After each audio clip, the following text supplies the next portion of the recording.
Welcome back. So in this video, we're going to talk about X-frame options.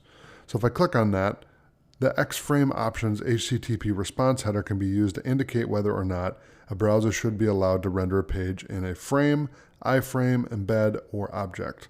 Sites can use this to avoid clickjacking attacks by ensuring that their content is not embedded into other sites. The added security is provided only if the user accessing the document is using a browser that supports X-frame options. Okay, so this is important to understand because if you are using a frame tag, iframe tag specifically, I think is the most dangerous, and also object, because object you can run scripts.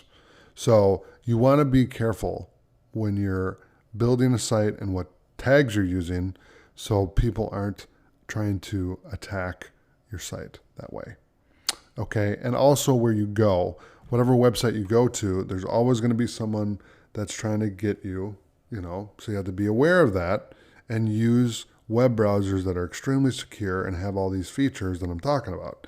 Specifically, Firefox is very good with security, web browsing security. I think that Firefox is the best out of all of them. I love Google Chrome as well.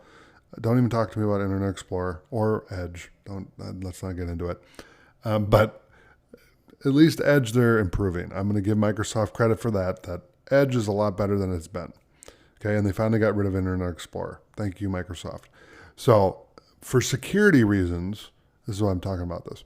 For security reasons, you want to use the latest web browser that's out for Mozilla Firefox, Google Chrome, or Microsoft Edge, or if you're using Safari, same thing. Always update your web browser so that you have the latest security, so that some of these options, some of these possibilities are extinguished with the updates, with the patches.